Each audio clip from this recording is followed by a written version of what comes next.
Olá, tudo bom? Deus abençoe a sua vida em nome de Jesus. Eu queria deixar uma palavra aqui, na verdade um conselho. Sabe, Carl Gustav Jung disse a respeito do inconsciente coletivo, que ele era a coletânea de sentimentos compartilhados através da sociedade, fazendo com que o mesmo estabeleça um padrão. Que o inconsciente coletivo, segundo Jung, não era algo a ser desenvolvido na pessoa, mas era algo a ser herdado. Ou seja, dentro de uma familiaridade sanguínea ou então dentro do compartilhamento de opiniões e de fatos que a sociedade observa e ali ela vibra com uma frequência limpa chamada fé, encorajamento e incentivo, que é aquilo que a gente crê no Evangelho como fé e encorajamento, né? Ou então uma frequência mais baixa, suja, que é o desânimo, né? Que é a opressão, trazendo para o lado mais espiritual. E Jung fala isso a respeito do inconsciente coletivo, chamando a atenção que tudo aquilo que nós compartilhamos de bom pode ser potencializado e tudo aquilo que ouvimos e compartilhamos de mal também pode ser potencializado, nos jogando agora não mais para cima, mas oprimindo a nossa vida, nos lançando a uma região abissal. E ali nós não sairemos se não for com muita fé, com muito bom ânimo. Agora, para pensar. Será que bom ânimo não é espiritual, é apenas psicológico? Por que o apóstolo Paulo manda ter bom ânimo? Jesus diz para nós termos bom ânimo. Será que a ansiedade é apenas fruto da psique de uma mente acelerada que traz o futuro que nem existe para um presente que está existindo agora e deixando de viver o presente, nunca o viverá porque pensa no futuro, aonde você não pode estar? Mas a Bíblia diz, não fiqueis ansiosos por coisa alguma.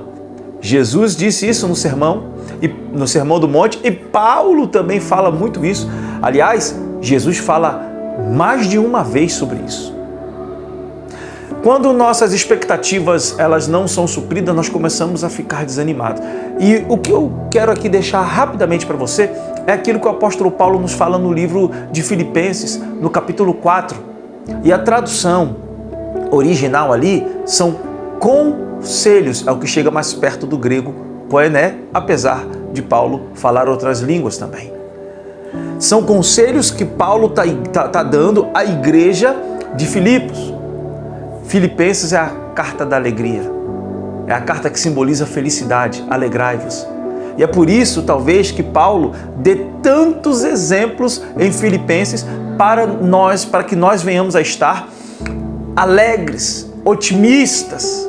E isso não é fruto de uma mente positiva, mas de um coração daquele que libera fé, não só para a sua existência, mas para a existência do outro ou de todos aqueles que estão à sua volta.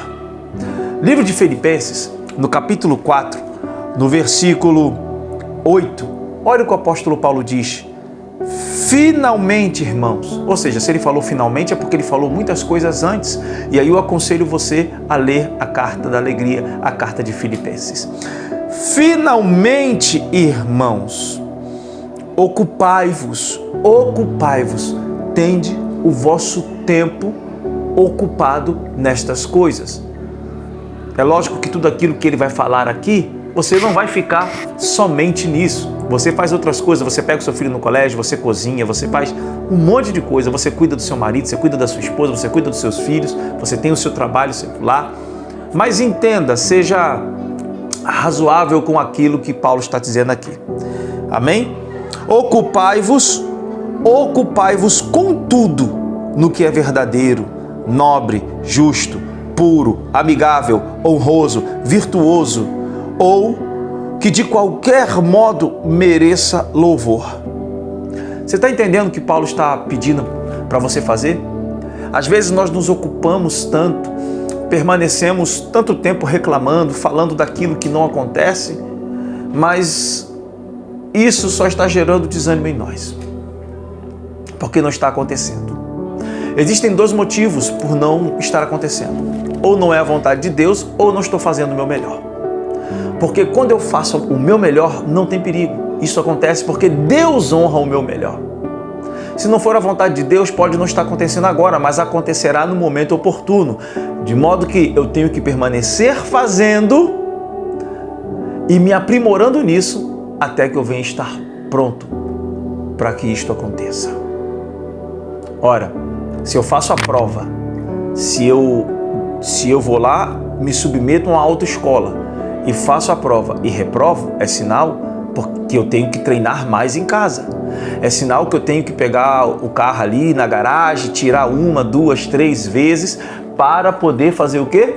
Para poder desenvolver melhor a habilidade na direção.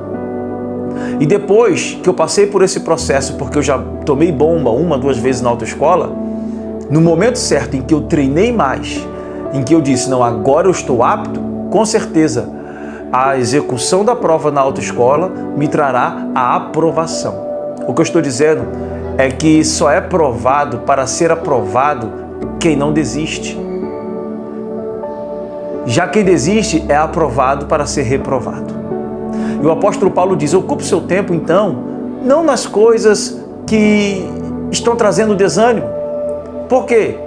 Porque se ele diz, ocupe naquilo que é verdadeiro, ele está dizendo, lance fora da sua mente aquilo que é falso. Às vezes nós nos ocupamos com aquilo que é falso, com as acusações de Satanás, com o sentimento de incompetência, impotência, onde eu não posso, eu não consigo. E é onde ele está dizendo, não apenas naquilo que é verdadeiro, mas naquilo que é nobre, naquilo que é justo e naquilo que é puro. Quantas vezes nós jogamos a vida do nosso irmão lá para baixo, jogamos a nossa vida lá para baixo, quando a nobreza é extirpada do nosso coração, fazendo apenas com que venhamos a denegrir a imagem do outro. Isso não é nobre, isso não é amável, isso não é puro. Você está entendendo que o apóstolo Paulo está falando que se você ocupa a sua mente nessas coisas, a fé começa a brotar no seu coração, e isso é um sistema de vibração frequencial alta, nobre, limpa, não é suja. Já conversou com aquela pessoa que tudo está mal?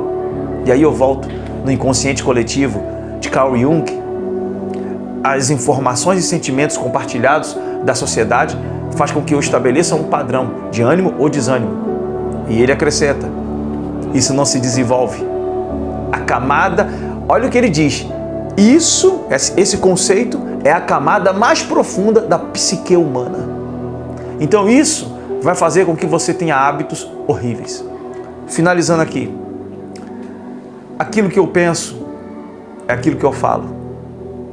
Da maneira que eu falo, eu começo a agir. A minha ação vai liberar o comportamento. E o comportamento vai se transformar em um hábito. E eu vou ser distinguido no meu caráter mediante o hábito que eu tenho. Então você vai ver que um hábito vai influenciar em toda a sua vida, para o bem ou para o mal, mas começa aqui. Por isso que o mesmo apóstolo Paulo diz, tende vós a mente de Cristo.